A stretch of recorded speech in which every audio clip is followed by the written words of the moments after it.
안녕하세요. 데이업의 멘토 안호준입니다. 오늘 여러분들과 함께 볼 종목은 GS 리테일입니다.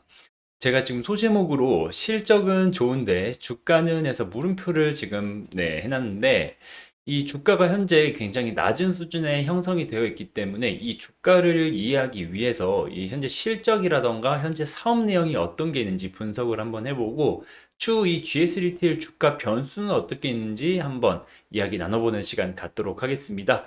그러면 기사 보고 오실 텐데요. 네, 최근 뉴스죠. 4월 15일 날 GS 리테일 12일 장중 52주 신저가 이렇게 기사가 나왔습니다. 사실 지금 영상을 전달해 드리는 4월 15일 그리고 4월 12일은 지난주 금요일이었는데 오늘 15일 같은 경우에도 주가가 지금 하락을 하고 있기 때문에 오늘도 계속 신저가를 갱신을 하고 있는 상황입니다. 추가적으로 보면 이제 증권사들은 이제 편의점주의 목표가를 줄줄이 하향 조정하는 등 눈높이를 낮추고 있다고 이렇게 뉴스가 나오는데 현재 주가를 한번 보자면 네, 지금 주가가 여기 있죠. 이 제가 지금 21년도부터 그래프를 가져왔는데 뭐 52주 신저가가 아니라 지금 3년 동안 네, 계속 하향하는 모습을 보여주고 있습니다. 이런 주가는 어디서 도대체 나오나라고 생각을 하실 텐데 그럼 실적을 한번 보자면 네, 현재 지금 23년도 실적을 보자면 매출액은 11조 6천억 원, 그리고 영업이익은 3,900억 정도 나왔고요. 당기순이익은 한 200억 정도 나왔네요. 전년이랑 비교를 하자면 22년, 21년도 대비 계속 매출액도 증가를 하고 있고요. 그리고 영업이익 단에서도 계속 증가를 하고 있습니다.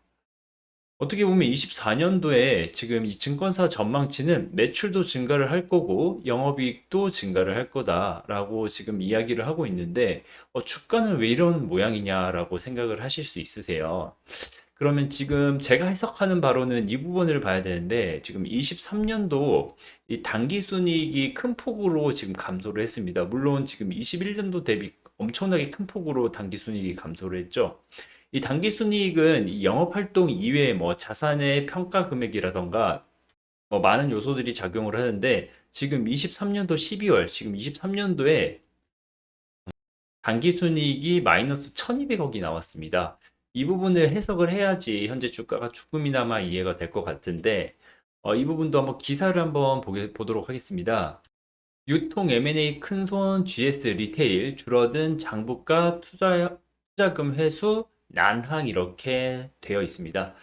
이 제목을 보면 이 GS 리테일이 사실 이 한국에서 편의점 사업이 엄청 커지고 이제 뭐 길을 가다가 돌아보면 편의점들이 뭐 두세 개씩은 있는 상황인데 이렇게 편의점들이 잘 되면서 엄청나게 돈을 많이 쌓아두고 그 돈을 이제 M&A를 통해서 앞으로 이 편의점 성장을 뒷받침해줄 새로운 신성장 동력을 찾게 되었는데 이 부분이 지금 어떻게 보면 장부가가 줄어들었다. 그리고 투자금 회수가 난항이 됐다라고 보여지는 상황입니다. 그러면 이 요소들을 한번 볼 건데, 네, 첫 번째 사례로 지금 얌테이블이라고 해가지고 수산물 전문 쇼핑몰입니다. 이 GS 리테일이 인수합병을 했던 건데, 어, 기사 보면 GS 리테일은 지난해 사업 보고서 2019년도에 30억을 들여서 뭐 지분 7.6%를 사들인 얌테이블의 장부가액을 지금 영원으로 책정을 한 상황입니다. 사실 1년 전까지만 해도 장부가액 50억 원까지 평가를 했는데 최근 얌테이블이 경영난을 이유로 법정 관리를 신청하면서 이 조정이 이루어진 것으로 확인이 되고 있고요. 사실 얌테이블이 이 사업을 하면서 계속 이렇게 손실을 기록을 했었던 부분이 있습니다. 그래서 이 GS 리테일 최근 수년간 유통업계에 인수합병을 해오던 이 투자 기업들이 실적 부진을 면치 못하고 있는 부분 때문에 말씀드린 단기순이익이 이 지분법 손실로 지금 어떻게 보면 계속 적자가 나고 있는 상황인데 또 다른 사례를 보자면 근데 이번에는 10x10이라고 해서 어떻게 보면 학용품, 뭐 다이어리라든가 뭐 펜, 스티커류, 뭐 액세서리를 팔던 곳인데 이것도 GS 리테일의 투자 실패 기업 중에 한 곳입니다. 사실 지난해 GS 리테일은 이제 160억 원을 들여서 인수한 10x10을 20억 원에 매각을 했습니다. 어떻게 보면 거의 뭐 마이너스 90% 손절을 했다고 봐도 이거 과언이 아닌데, 이후 매각 이유에 대해서는 이 온라인 사업과 시너지 효과가 미비했다라고 이야기를 하고 있고, 이 또한 사실 뭐 GS 리테일의 성장 동력을 깎아먹는 행위로 결론이 났죠. 다른 사례를 또 보자면, 네, GS 리테일은 2021년 위대한 상상 지분 30%를 3,077억 원에 지금 매입을 한 상황인데, 위대한 상상은 22년과 그리고 23년도 영업 손실 자체가 각각 1,116억 원, 그리고 650억 원을 기록하면서 적자를 지속하고 있는 상황이고, 이 GS 리테일의 위대한 상상 잔부가를 2022년 말 2,778억 원에서 23년 말 1,380억 원으로 거의 뭐 이거는 이 담아도 큰데 절반가량을 줄였기 때문에 이 부분이 굉장히 큰 어떻게 보면 크리티컬한 리스크라고 볼 수 있고, 네, 제가 이렇게 사진은 여기 띄워놨지만 위대한 상상이 그 요기요를 서비스하는 회사라고 기억을 해두시면 됩니다. 물론 이런 배달 시장 자체가 뭐 요기요, 쿠팡이츠, 뭐 배달의 민족 등 굉장히 많은 이 경쟁사들이 있는 이 어떻게 보면 레드오션이라고 할 수 있는데, 게다가 이런 배달 업체들에서 이 배달 플랫폼이 가져가는 수수료가 너무 많기 때문에 이 소비자들한테 점점 외면받는 서비스라고 할 수 있고, 이 시장에서 선점성을 가져가기 위해서는 계속 어떻게 보면 어느 정도의 치킨 게임을 해야 되기 때문에 이렇게 손실을 계속 유지를 하면서까지 이렇게 사업을 진행했고, 결과적으로는 굉장히 안 좋은 이 성적표를 GS 리테일에게 줬다고 볼 수 있습니다. 마지막 사례로 보자면 이 GS 리테일이 이 펫 프렌즈 어바웃펫이라고 이 펫 사업이 엄청나게 성장을 하면서 이 부분에 대해서도 투자를 했지만, 이 어바웃펫도 장부가가 절반으로 줄어들었습니다. 2020년 말 장부가가 690억 원에서 23년도 말에는 380억 원으로 감소했기 때문에 이것도 거의 뭐 절반가량으로 이 가치가 줄었는데, 이 가치가 준 것뿐만 아니라 이 해당 서비스는 계속 적자를 내고 있는 상황이기 때문에 이 GS 리테일에는 이중으로 안 좋은 상황이라고 볼 수 있겠습니다.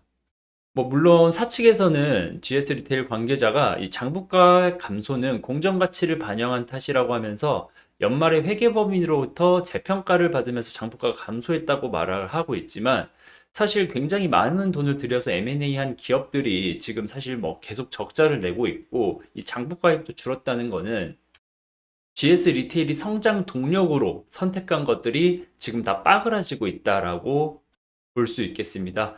그럼 주가를 다시 한번 보자면, 이 좋은 실적에도 그동안에 어떻게 보면 본업인 편의점이라던가 GS 프레시 이런 슈퍼마켓으로 본업 자체는 실적이 좋지만 이 성장 동력이 계속 꺾이고 있는, 이 투자권이 계속 꺾이는 상황에서 이 주가가 이렇게 하락한 부분에 대해서는 어느 정도 조금 수긍을 해야 되나라고 제 입장에서 어느 정도 뭐 자괴감이 들고 있는 상황인데, 이 실적을 보고 투자한 뭐 개인 투자자들이 아니면 소액 주주들이 이 GS 리테일의 어떻게 보면 방만 경영이라고 할 수 있죠.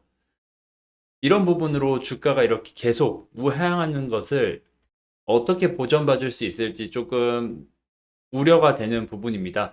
사실 제가 21년부터 차트를 가지고 왔지만 이 거의 10년으로 소트를 해서 봐도 지금 현재 가격이 10년 동안 최저가를 기록하는 중이기 때문에 지금 현재 자리에서 주가가 뭐 어떻다 저떻다 뭐 내려갈 거다 올라갈 거다라는 판단 혹은 해석을 하기는 조금 어려운 자리지만, 이 하락을 조금 멈추고 이 가장 최근에 이 지지라고 볼 수 있는 이 해당 라인에서 조금 지지가 나와 준다면, 그리고 여기에서 주가가 조금 턴어라운드 해서 조금 올라가고 그런다면 뭐 조금 단기적으로 접근을 해볼 수는 있지만, 사실 지금 상황에서는 이 GS 리테일이라는 종목을 뭐 저가니까 사 모아 가라 이렇게 말씀드릴 수가 없는 시기라고 할 수 있겠습니다.